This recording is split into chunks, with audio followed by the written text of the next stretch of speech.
Belakangan media sosial diramaikan terkait billboard promosi film horor berjudul Aku Harus Mati yang tampilannya dinilai meresahkan warga. Pernah nggak sih kalian lagi pusing kena macet di Jakarta terus nengok ke atas? Bang! Ada tulisan raksasa, aku harus mati, menatap balik ke kalian. Halo semuanya, balik lagi bersama gua Bang An di channel Narasi Santai pada segmen Opini Santai. Baru-baru ini warga Jakarta dibikin resah, bukan karena banjir, bukan karena macet, tapi karena sebuah baliho film. Ya, baliho promosi film horor lokal yang berjudul Aku Harus Mati terpasang segede gaban tuh di beberapa titik strategis ibu kota. Masalahnya, tulisan dan visualnya dianggap terlalu provokatif dan bahaya banget buat kesehatan mental. Jadi gini, awal April kemarin, timeline X langsung ramai sama keluhan netizen. Mereka protes keras soal baliho film Aku Harus Mati tersebut yang dipasang di kawasan Jakarta Barat, kayak di Daan Mogot dan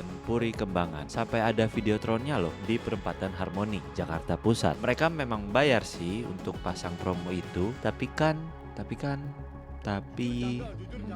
coba kalian lihat deh desainnya. Tulisannya super besar, warnanya mencolok, ditambah visual makhluk seram. Buat orang dewasa yang lagi sehat mentalnya, mungkin ini cuma iklan film biasa. Tapi buat anak-anak dan orang dewasa yang mentalnya sedang tidak baik-baik saja, atau mereka yang sedang berjuang melawan depresi atau punya pikiran untuk suicide, ya ini bukan sekedar overthinking biasa gitu. Karena menaruh kalimat desperate seperti itu di ruang publik yang nggak bisa di skip, beda loh sama iklan YouTube yang bisa kita lewatin. Yaitu sama aja kayak memaksakan audiens untuk menerima pesan negatif walaupun cuman promo film. Saking bahayanya, Kementerian Kesehatan sampai ikut angkat bicara. Mereka mengingatkan kalau paparan kalimat seperti itu di ruang publik bisa menjadi trigger atau pemicu bagi kelompok rentan.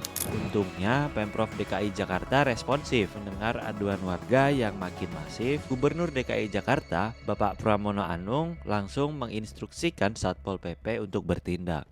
Yang pertama berkaitan dengan poster film Aku Harus Mati. Saya sudah mendapatkan laporan dari Wakil Koordinator Staf Khusus dan juga oleh Kepala Dinas Diskompinfortik. Kemudian di lapangannya kami sudah melakukan koordinasi dengan KPI DKI Jakarta dan Satpol PP dan termasuk Biro Iklan. Baliho tersebut sudah kami turunkan. Tetapi yang prinsip adalah ini tidak boleh terulang kembali. Di bawah arahan Satpol PP itu tadi, Satpol PP DKI Jakarta, baliho-baliho kontroversial ini akhirnya dicopot dari peredaran, terutama yang fokus di area Jakarta Barat dan Jakarta Pusat. Pihak Pemprov menegaskan bahwa ya silahkan promosi, tapi jangan sampai mengganggu kenyamanan dan keamanan psikologis warga. Ruang publik itu milik bersama, bukan cuma milik brand yang mau jualan. Sekarang kita masuk deh ke pertanyaannya, kenapa sih rumah produksi atau production house atau vendor reklame pakai strategi ini? Ya mungkin jawabannya menurut gua simple ya, shock value. Di era dimana semua orang sibuk nunduk main HP, marketer butuh sesuatu yang out of the box buat narik perhatian. Dan sayangnya ketakutan atau shock itu emosi yang paling gampang dipancing. Tapi ada garis batas yang tegas antara membuat orang penasaran dan membuat orang terganggu. Kasus baliho film Aku Harus Mati ini bisa jadi pelajaran mahal buat industri kreatif dan periklanan kita. Gimik itu perlu, clickbait kadang-kadang sah saja, tapi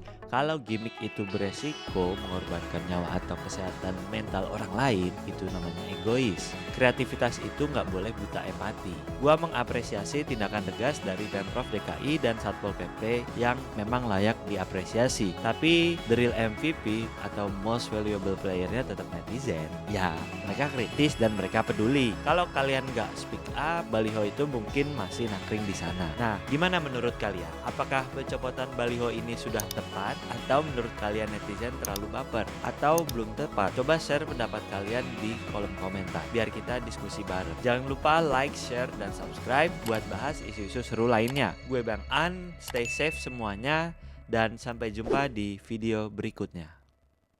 Bye.